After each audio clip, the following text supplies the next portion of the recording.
Louisiana Beer Reviews Special Edition Founders Imperial Stout. This was bottled on December 21st, 2015. And this bottle was sent to me by Shane Fudge. Thank you, Shane, of Arkansas. I did a review in 2015, January,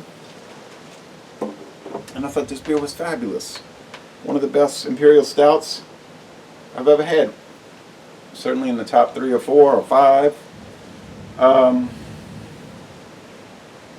It's one of the highest rated beers in the world. 100 out of 100 on Rate Beer. 98 out of 100 for the style. That is so black. Now, there's no sun. You could probably hear rain outside. A storm hitting. I thought I was going to be cutting the grass today. Haha. Doesn't look like that's going to happen.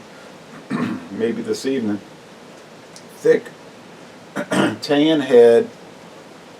I think if strong sunlight was hitting it, you'd see some brown around the edges. So super high scores on Beer Advocate, Rate Beer. Everybody on the video reviews loves it. I've never seen, I don't recall anybody saying, it's okay. Alright. This has been in Mathern's from time to time. It's usually a fair price.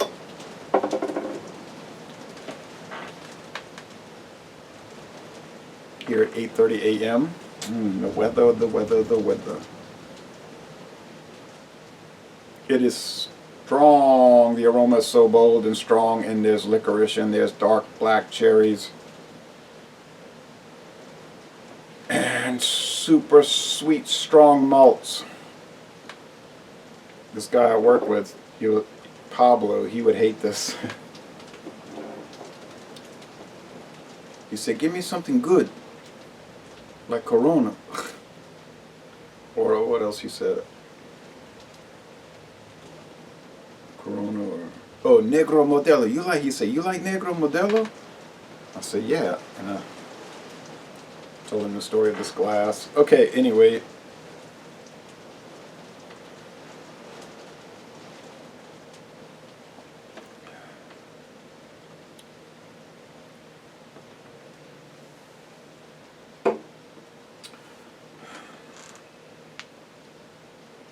There's a definite cocoa powder undertaste.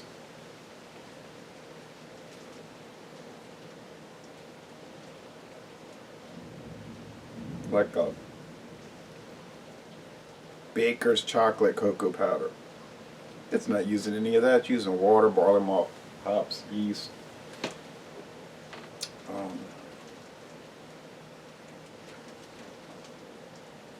Coming from Michigan, showing the two-headed eagle, St. George slaying the dragon, trying to evoke the Russian Empire. That's very similar to the president of Russia's standard today, the flag and standard of the president of Russia, Russian Federation.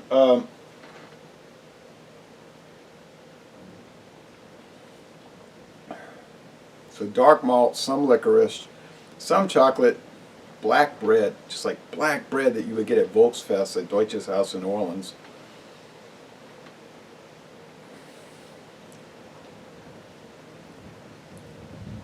Some milk.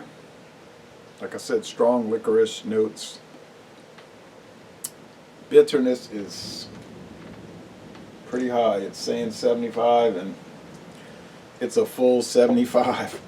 International bitterness units.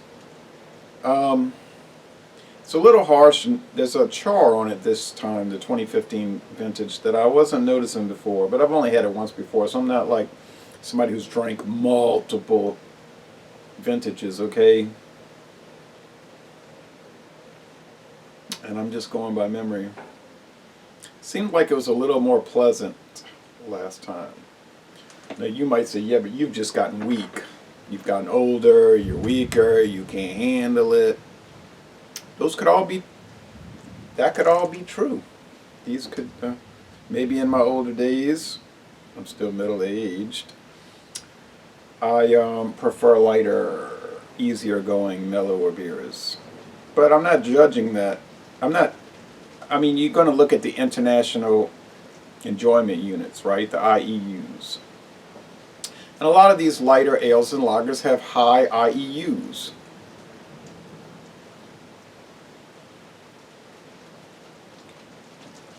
Like Pablo loves Corona, so in his mind, Corona Extra has nearly 100 IEU rating. He's gonna cook some Nicaraguan cuisine, or like, you know, Louisiana cuisine, like they were boiling those crawfish Sunday. You know, he would drink that and enjoy it. This, he would think it had a very low IEU rating because it would be too harsh, heavy, and challenging for him. He would not drink it. The Negro Modelo Negra would be about as dark as he'd care to go. And that's fine. This is not a judgment upon beer drinkers. Oftentimes in the beer reviewing world, we pass judgment on everybody else. Since you don't agree with me on these beers, you're an idiot. You know, that's that attitude. I don't have the attitude, but some people do. Very hostile. In these beer groups and on the forums, whatever. And it does chase off some of the newer people into the hobby. They're like, wow, if educated and gourmet beer drinkers have this attitude, I don't really want to be around this attitude. They're not all, of course, they're not all that way. And then some are very touchy, you know, sensitive. They may not have a judgmental attitude, but they're touchy. Don't touch me. Don't touch me. Don't. I don't. All right. Anyway, so.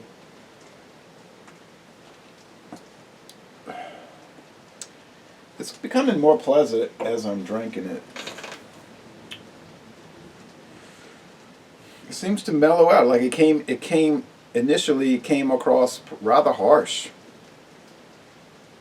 But now it's easing up. You say that's the 10.5 kicking in. Well, it could be. But I just think it's settling in the glass and warming a little bit. I think those are bigger factors, the settling out and the warming. So maybe I'm not enjoying it as much as 2015, but you know, that's all right. I'm still enjoying it. I still think it's fabulous, and it's at least an A+, you know, 100, and it's arguably higher than 100. Up into the world-class range. So how many beers are there that I could review that I would say at the worst, at the minimum, it's an A+? Not too many. But it's no, it doesn't take any prisoners. It doesn't hold back, so it might throw you. I mean, it's the kind of thing once a year is enough. Twice a year, yeah. 2-3 times a year, let's say every 4 months. And then but those the Oxenkerl, not the Oxenkerl, well that's once a year. The Semiclaus, excuse me, Semiclaus Classic in Hellas, once a year is enough for me. 14% alcohol once a year is, you know, I see Dr. Dave, the beer professor, he's posting all these pictures all the time. 16%, 14%, 12%, 13%. I was like, I don't know how you, I'm telling you, I don't know how you can do this. I mean, I'm not saying you shouldn't do it or whatever. I'm just saying I couldn't take it. But to each his own. Laissez les bon temps rouler. Wonderful. And I'm going to end this review by saying, y'all come on down to New Orleans.